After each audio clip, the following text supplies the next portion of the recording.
मोती की खेती कैसे की जाती है और मोती की खेती को दुनिया की सबसे ज्यादा कमाई करने वाली खेती में क्यों गिना जाता है और मोती की खेती किस जगह की जाती है, आपको पता है? और मोती बनने का पूरा प्रोसेस क्या है? दोस्तों, मोती दो तरह से तैयार होती है, पहला नेचुरल और दूसरा खेती करके।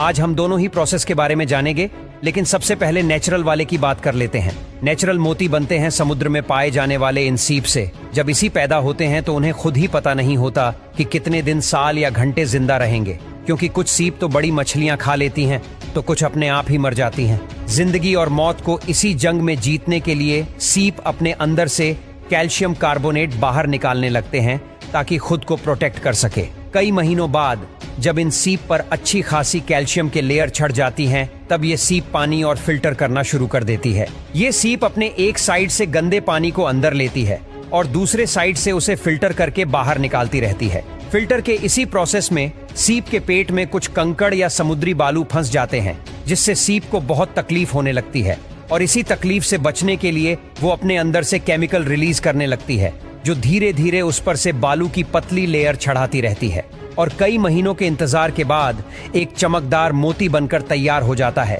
लेकिन यहाँ जो जानने वाली बात है कि हर सिप में मोती नहीं होता, बल्कि ऐसा माना जाता है कि हजारों सिप में से एक मोती होता है। जिसके बाद ये लोग बड़े बड़े जहाजों की मदद से ढेर सारे सीप पकड़ते हैं और बारी बारी से उसे कुछ इस तरह से चीर कर उसके अंदर से मोती निकाल लेते हैं और जमा करके आगे जेवर बनाने के लिए भेज देते हैं। और आपको ये बता दे कि मोती हर बार गोल निकले ऐसा जरूरी नहीं है, बल्कि मोती किसी भी आकार का निकल सकता है, जिसे बाद में प्रोसेस करके गोल और गहने लायक बनाया जाता है। अब बात करते हैं मोती बनाने के इंसानी तरीके के बारे में। तो जैसा कि आप शुरुआत में जान चुके हैं कि मोती कैसे बनता है, तो इसी बात का फायदा उठाकर जो जाल की मदद से ढेर सारी सीप पकड़ के लाते हैं और उसके मुंह को खोलकर उसमें रेत और कंकड़ डाल देते हैं ताकि सीप के अंदर से मोती वाले केमिकल को रिलीज करना वो शुरू कर दे और मोती बनना शुरू हो जाए। और समुद्र में डालने के बाद ये सीप कहीं इधर उधर ना हो जाए, इसीलिए किसान ने कुछ इस तरह से बांधकर समुद्र में डाल देते हैं, तो कुछ महीनों का वेट करते हैं।